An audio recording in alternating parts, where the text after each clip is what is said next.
businesses where there was at least one black owner. So it could be, if you and I had a shop, and I'm black, then I count towards that 4%. We count, even if maybe I'm not the primary owner.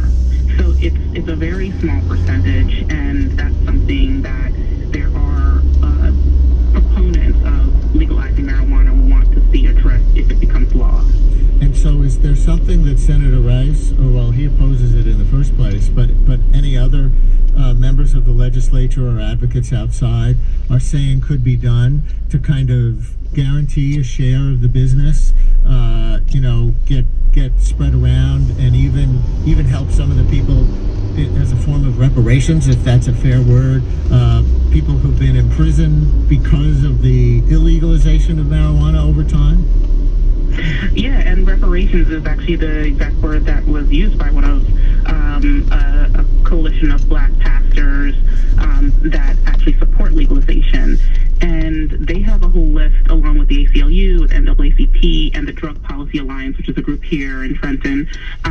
They want to see it legalized, but they want this list of reparations, basically compensation for all the harms from past arrests, like the harm of, little loss of potential earnings, being separated from your family, or not being able to get an apartment, record.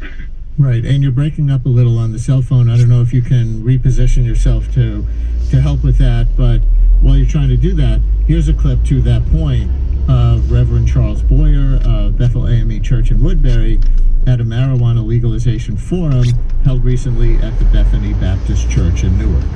The worst thing that could possibly happen to people of color is that marijuana is made legal and none of the past harms that have been done to black people are addressed. Do we want to be the ones responsible for playing a part in a system that will make tons of young white millionaires after years of making hundreds of thousands of poor black felons? And with WNYC's Karen Rouse at the State House in Trenton, waiting for Governor Murphy's budget address as we talk about the social justice pros and cons of one of Murphy's big proposals, recreational marijuana legalization in the state. Karen, how do people like Pastor Boyer want the past harms to black people to be addressed? Okay, so I think the number one thing is they want to see people who have prior records to have those records expunged immediately. And they also want to see that those people get a chance to be part of the marijuana industry, that they're not denied access because of those prior records. And that's something that's actually happened in other states, where you have people who, in the past, they sold or were caught in possession of marijuana, they ended up with a record, and now it's legal and they cannot participate. So that seems like a real injustice right there, that now people who are in the industry are sort of elevated, and they're sort of like, it's almost like the new tech industry. They become the stars, the new cannabis sellers. But now because you have a record, you cannot participate. So they want to see those people allowed to participate. They want to see revenue from the sales of marijuana put back into the communities that were harmed, for education, for job training, business training. They want to see diversity requirements for permits, for access for women and minorities. And they want to see permits priced so that they're accessible, because the permit for operating could be in the thousands. And they see that as an obstacle to many people in lower incomes to participate. And there's also this sort of argument about, it's called grow your own. So the idea that if you're a resident in Jersey, you're allowed to have, say, 6 marijuana plants, and you're allowed to grow your own so that you can produce your own crop of marijuana. And there's sort of a fight over that, because the author of the bill in the Senate doesn't like that idea. He visited Denver and he said that that's just out of control, that people grow too much and that they want to start selling it on their own. But the social justice aspect or argument of that is that if you grow your own, you're not then reliant on those cannabis shops popping up in your neighborhood, and then you can't also be taken advantage of by the industry. You're not relying on that industry, and you can produce your own. Pierre in Westerlo, you're on WNYC. Hello, Pierre. Hi, yeah, thanks for taking my call. I wanted to ask, I believe that in California, California, with the legalization of recreational marijuana, they have set up stipulations that past sufferers of felons that have been locked up have to have something to do with the businesses. Yeah. You don't know anything about that? Yeah, well, we were talking about that as a concept for New Jersey. I guess Pierre is suggesting that they are doing that in California's new legalization regime. Is that right? Do you know? Well, so I know that in California and other states where it has become legalized, that there is sort of this return because the social justice aspect is sort of in this state where people are realizing that those who have records are not able to participate. Now, San Francisco did announce that they are, I believe it was San Francisco, did announce that they are releasing people who had arrest records. Now, I don't know about, he sounds like Pierre's talking about the entire state of California and allowing some sort of set aside maybe. I think that California is discussing various types of reparations or compensation for communities of color. Diana in Newark, you're on WNYC. Hi, Diana. Hi, Brian. Thanks for taking my call. I just wanted to add an extra voice to this conversation. So I am the policy counsel with the ACLU of New Jersey, which is a founding member of the statewide coalition, New Jersey United for Marijuana Reform.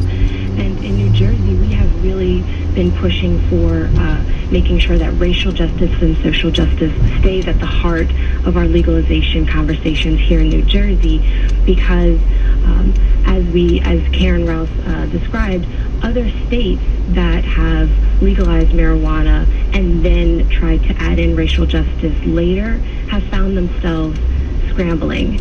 And New Jersey has the opportunity to really capture racial justice and social justice on the front end, so that we can make sure that we encourage a diverse pool of applicants for these job opportunities and these licenses that are going to come along.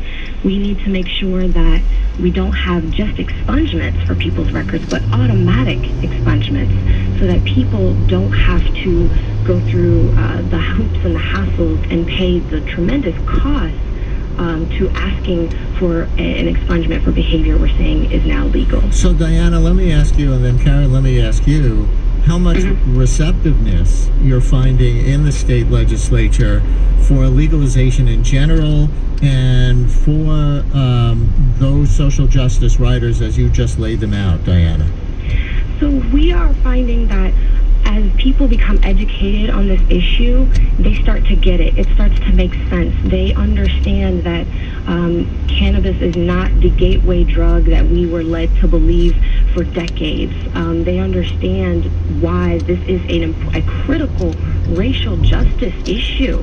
And they understand that in order for this to really be considered a justice bill, we have to capture racial justice in the legislation. Diana, here's a post from a listener kind of pushing back on what you just said. This person writes, no ex post facto laws. Felons knew they were breaking the law when they did the crime. Now they want to run pot shops? So we really need to think about this as not that the laws were in place and they were broken and so people need to continue being punished for them, but these laws should have never existed in the first place. From a public health perspective, there are doctors, there's an organization, amazing organization called Doctors for Cannabis Regulation that can really explain why cannabis prohibition never made sense from the get-go. And so when we talk about restoring justice and making people whole, it's really disingenuous for us to legalize marijuana and force people to continue bearing the negative stigma of a prior arrest. Diana, I'm going to leave it there. Thank you very much. And WNYC's Karen Rouse, I know you have to go in a minute to hear the governor's budget address. What's your take on the head count in the legislature at this point? We were talking about Senator Ron Rice, who's against it at this time for the harm that he feels would come to urban communities if marijuana were legally available. I believe Senator Rice has a history of opposing all kinds of so-called harm reduction strategies to fight the impact of drug abuse. So how many allies does he have in the legislature? Can you tell? I don't know exact numbers, but just for people who are in the industry and, you know, the talk, it sounds like they don't have the numbers right now. But, you know, there are constant meetings with the governor, constant meetings. Like Diana, who just spoke, she's a very big advocate. She was featured in my story. You know, I think they're working on it, but I don't think the numbers are there now. And it's really hard to say because it's not a Democrat thing or a Republican thing or a South Jersey or North Jersey thing. It really varies. I mean, you have a couple counties that don't want to see it. Even Murphy's own home county doesn't want marijuana there. So it's just something that I think they're working on. But I think on a whole, I think people believe that it will come because it's in these 9 states, and I think people are sort of adjusting to the idea. So they believe if not this year, then maybe next year. They see it as something that's going to come. Let me correct myself on when the governor is giving his budget address. I gather now that Karen is going to a pre-budget address thing to cover shortly. I apologize. And the budget address itself is 2 o'clock this afternoon, and listeners, if you're interested, we'll be streaming it at wnyc.org. Also, Governor Phil Murphy will be a guest live on this show tomorrow morning around 10:30. But if you want to hear the budget address live, that'll be 2 o'clock this afternoon, and we'll stream it at wnyc.org. Karen, do you expect this issue to come up? Is marijuana legalization, his proposal for it, part of his projected budget? You know, he talked about it. He talked about the budget a little bit yesterday on another show, and he didn't bring up marijuana legalization. So I haven't heard much from him on this. I don't know if he's just sort of letting the legislature sort of work it out right now. I don't expect that to be part of it, but I might be surprised. Yeah, and I guess State Senator Nicholas Scutari, a Democrat from Linden, who's white, is the author of a bill that would legalize the possession of small amounts of marijuana for anyone over 21 and would establish a state division of marijuana enforcement. The bill does not include any language discussing compensation. So how much is he being pressured to address that before he tries to move the bill, you know, through committee into the floor? I think he's going to face a lot of pressure because, and he is a Democrat, and he does agree that there is a social justice problem. He believes that that problem can be resolved simply by legalizing, and then you don't have those people arrested. But you do have people like Diana, who's at the ACLU, this coalition of pastors, the NAACP. You have all these organizations now that are saying social justice is not just legalization. It is at least 2 parts, that it includes some sort of compensation to those communities that were harmed. The very same communities that were harmed need to be somehow compensated. And I think he said he's willing to consider those things, but he wants to see it in maybe a second bill. And that's something that Rice feels like is sort of like turning the tables on the social justice aspect of it. We talked about Ron Rice's issues. Where does the rest of the opposition come from? So it's just sort of traditional opposition. You have some black pastors. You have a group in New Jersey. Diana mentioned a group of doctors who are for it, but there's actually another group called New Jersey RAMP, New Jersey Responsible Approaches to Marijuana Policy, and they include healthcare workers and law enforcement, parents. And they are talking about what they say are harmful effects of marijuana. So you have disputes over whether it's actually physically harmful to people. And they talk about things like traffic fatalities being up in Washington state where it's legal, or usage being up among 12 to 17-year-olds. And then even the social justice angle. So in Denver, it's now legal for adults, but then you're seeing within 2 years of the legalization in Denver, you saw the number of African-American youth who were arrested go up like 58% because it's still illegal for young people to use marijuana. And then so that racial disparity still shows up.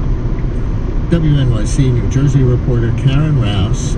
We'll be listening, Karen, for your reports on Governor Murphy's budget address later today. Thanks so much for coming on with us this morning.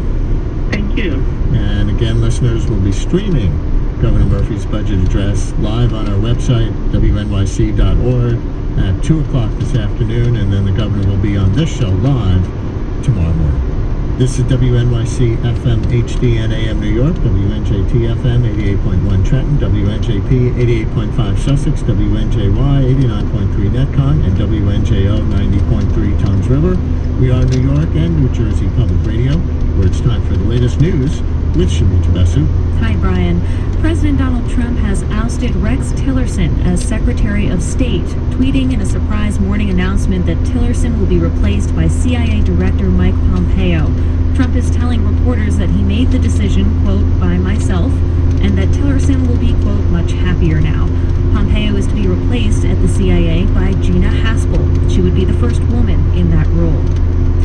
New York's First Lady is considering a run for office after her husband, Mayor de Blasio, leaves City Hall in 2021.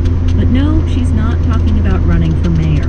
I would consider running for office, absolutely. I tell women all the time, you should run, you should seriously consider running for office. That's from an interview with New York One.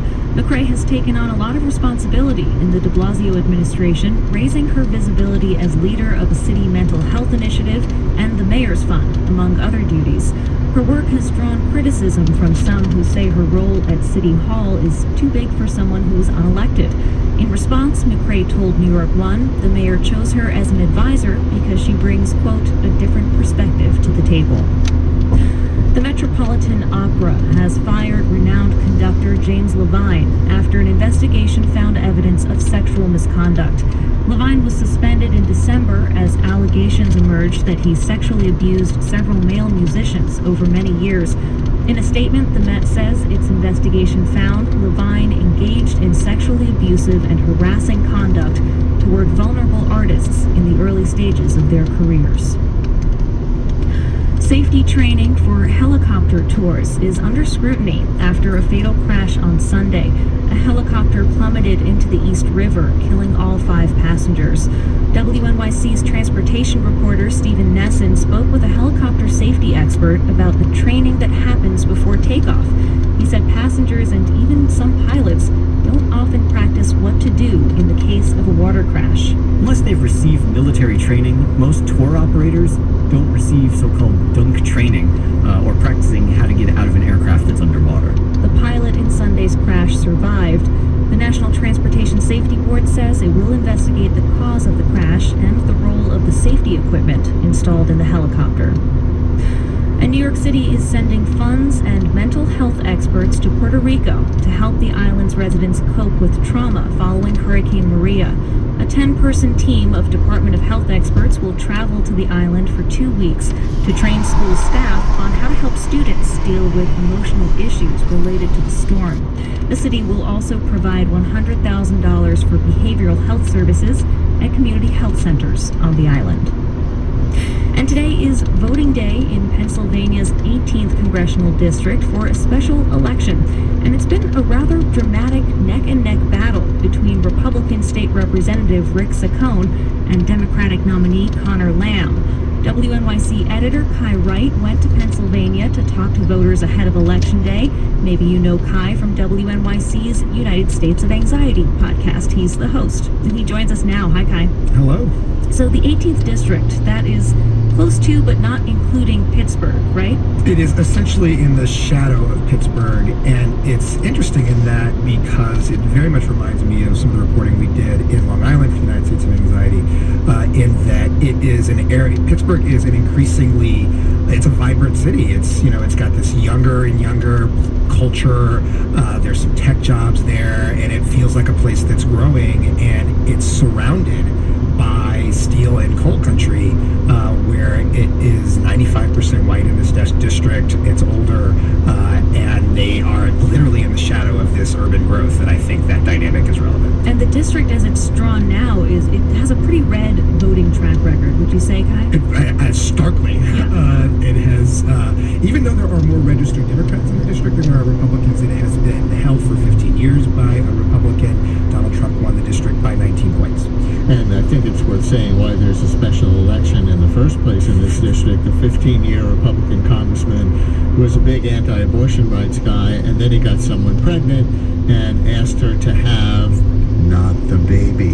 So he was hoisted hoisted on his own petard, and I don't even know what a petard is, but he was definitely hoisted on He it. was very much hoisted. People were disgusted, and it's notable that both Saccone and Lamb neither of them are pro-choice. They both are.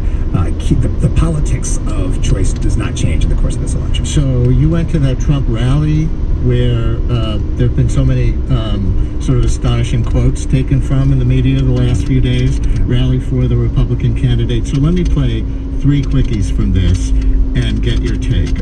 One is, you just described the economics of the area. Pittsburgh itself is thriving, moving toward a new economy, but a lot of down and out steel and coal country outside.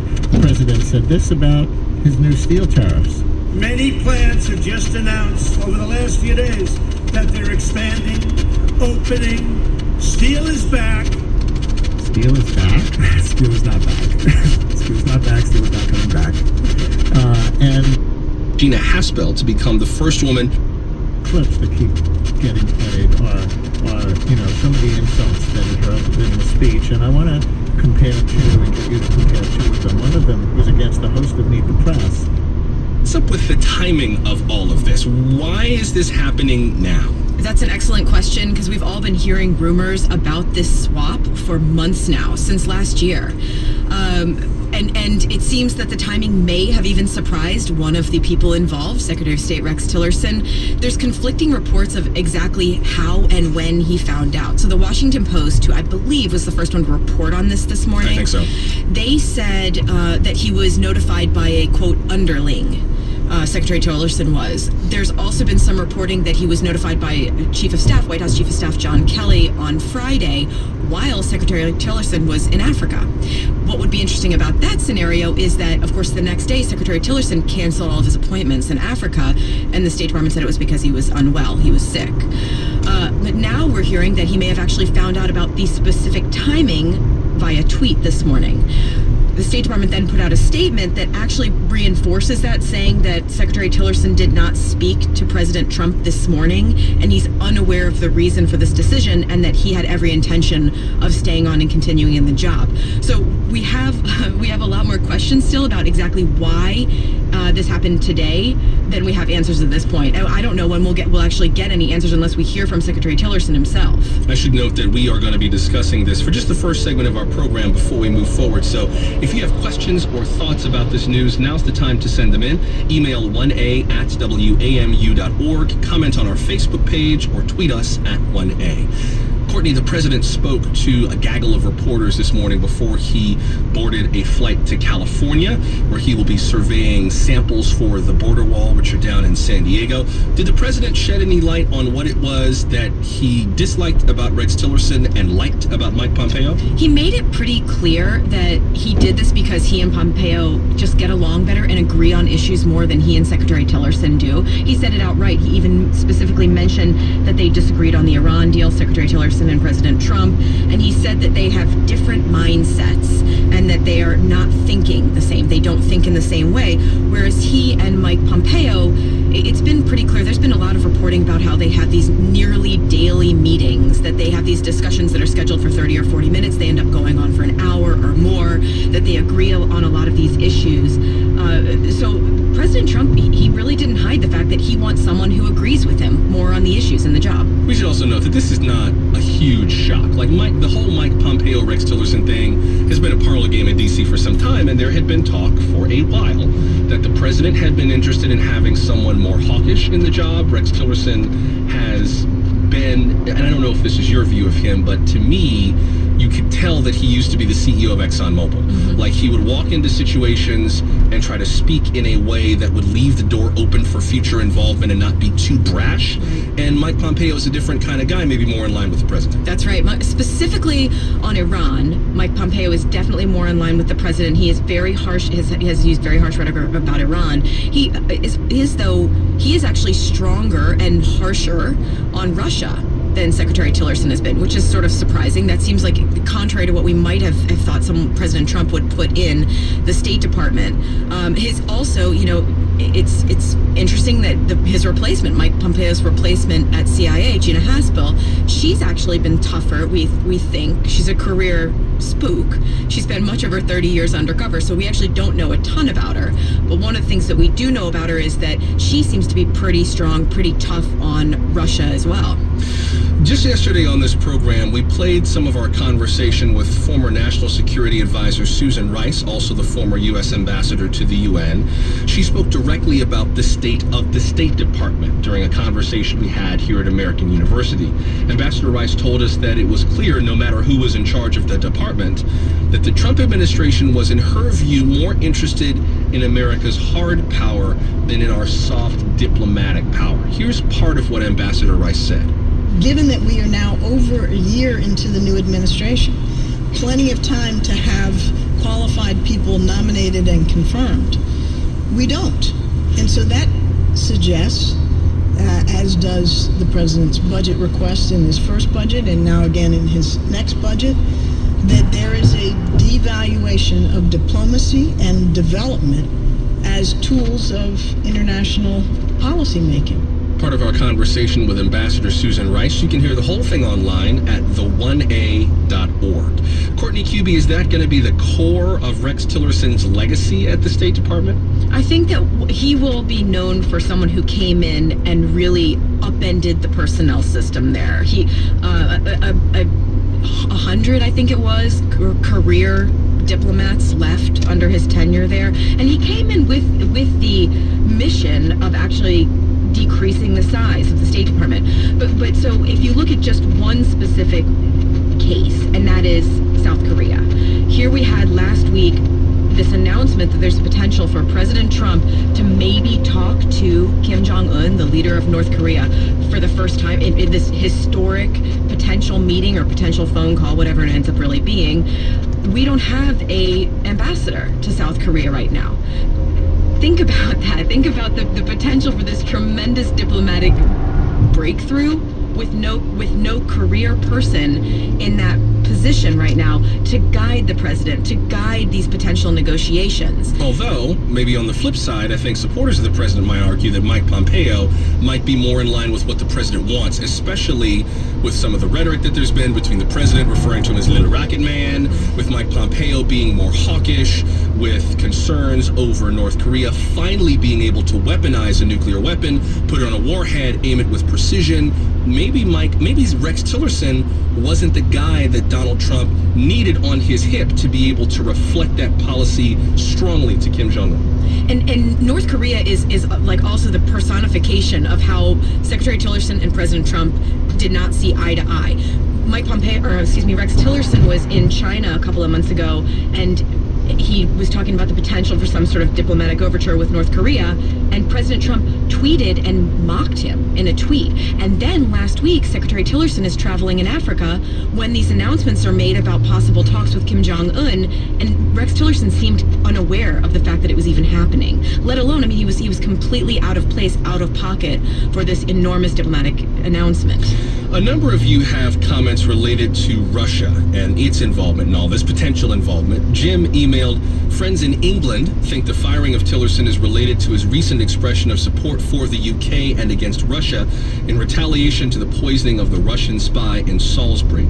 Peggy emailed, has anyone noticed that Tillerson accused Russia of the UK spy poisonings? I guess President Putin didn't like that, and now his personal assistant, Trump, has fired him. And Tim wrote on our Facebook page, curious about the timing of how this coincides with the GOP ending their investigation into Russian collusion. Courtney, what about all this? Do we know enough concretely to say whether or not this is connected to anything Russia related? No, and mainly because, remember, the very first report that came out about this from the Washington Post said that Secretary Tillerson was informed of this last Friday. So, of course, you know, the UK made their announcement on Monday, and Secretary Tillerson spoke about it while he was traveling. So that would not back up the notion that it was specifically because of his comments. But again, remember, we still don't exactly know the exact timeline here of how Secretary Tillerson was informed of this. President Trump, when he spoke on the lawn on his way out today, he also said that this is something he and Tillerson had been talking about for quite some time. He opened up the door, despite the fact that those those of us who reported on it for months were consistently called fake news. President Trump acknowledged today that this is something that they've been talking about for some time. Nancy wrote on our Facebook page, Tillerson was the only member of the cabinet in which I had any confidence. Sorry to see him go.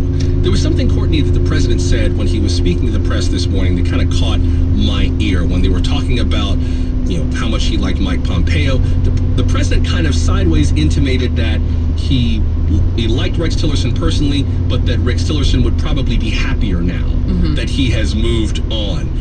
This seems like one of those things that was a matter of if and not when, and I wonder, as we're wrapping up, whether or not we have any read on what Tillerson might do next. Do we expect that he'll have a story to tell? I expect he will. I don't, he's not been very forthcoming with the media. He's not done a lot of interviews in his job. He's made no secret of the fact he really doesn't like media and doesn't like,